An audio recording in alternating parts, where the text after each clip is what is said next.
இன்று ஒரே நாளில் புதுச்சேரி இணையவழி போலீசார் 19 லட்சம் ரூபாய் மோசடி குறித்த 6 வழக்குகளை பதிவு செய்துள்ளனர். புதுவையில் இணையவழி மோசடியில் சிக்கி பணம் இழப்பவர்களின் எண்ணிக்கை நாளுக்கு நாள் அதிகரித்துக் கொண்டே செல்கிறது. மேலும் இணையவழி மோசடிக்காரர்கள் பொதுமக்களை ஏமாற்ற புதிய யுத்திகளை கையாண்டு மோசடிகளை அரங்கேற்றி வருகின்றனர். இணையவழி சம்பந்தமான முதலீடு, வேலை வாய்ப்பு, அதிக வருமானம் போன்றவற்றில் பொதுமக்கள் மிகுந்த எச்சரிக்கையுடன் இருக்குமாறும் புதுச்சேரி இணையவழி காவல்துறை ஆய்வாளர் கீர்த்தி பொதுமக்களுக்கு எச்சரிக்கை விடுத்துள்ளார்.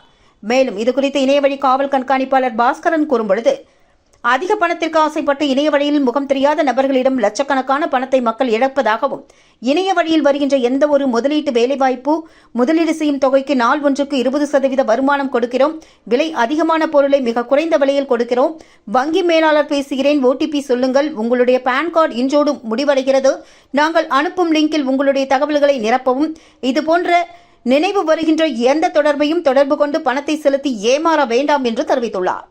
எந்த ஒரு வாரத்தில் மட்டுமே இணையவழி மோசடியில் சிக்கி பணத்தை இழந்த 92 லட்சம் ரூபாய் பணங்களை புதுச்சேரி இணையவழி போலீசார் மீட்டுள்ளதாகவும், இணைய வழியில் பணத்தை இழந்தவர்கள் கொடுக்கின்ற புகாரை பதிவு செய்து ஏமாற்றப்பட்ட பணம் ஏதேனும் ஒரு வங்கி கணக்கு இதுதான் செல்கிறது என்றும், இணையவழி போலீசாருக்கு உடனடியாக புகார் கிடைத்தவுடன் மத்திய அரசின் உதவியுடன் அந்த வங்கி கணக்கை உடனடியாக முடக்கப்படுவதாகவும், போலீசாரின் விசாரணையில் எந்த வங்கி கணக்கு இருக்கும், இதில் மோசடி செய்யப்பட்ட பணம் எங்கு செல்கிறதோ அதை சரியான ஆவணங்களுடன் தங்கள் விசாரணை மூலம் கண்டுபிடித்து அதை புதுச்சேரி தலைமை குற்றவியல் நீதிபதி முன்பு சமர்ப்பித்தவுடன் அந்த வங்கி கணக்கில் இருக்கின்ற பணத்தை தலைமை குற்றவியல் நீதிபதி முன்பு வழக்கு சம்பந்தமான அனைத்து ஆவணங்களையும் அளித்து எந்த வங்கியில் பணம் இருக்கின்றதோ அந்த வங்கிக்கு போலீசாரின் விசாரணை அறிக்கை உள்ளதை வைத்து அந்த பணத்தை புதுச்சேரி தலைமை குற்றவியல் நீதிபதியின் வங்கி கணக்குக்கு பணத்தை அனுப்புமாறு உத்தரவு பிறப்பிப்பார்.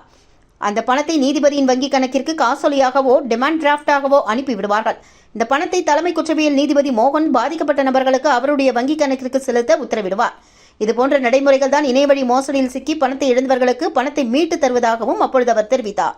அதேபோல் கடந்த ஒரே வாரத்தில் மட்டும் 28 வழக்குகளில் தொடர்புடைய 92 லட்சம் ரூபாயை புதுச்சேரி தலைமை குற்றவியல் நீதிபதியின் உத்தரவுப்படி இணையவழி போலீசார் மீட்டு பொதுமக்களுக்கு ஒப்படைக்க உள்ளதாகவும் தெரிவித்தார்.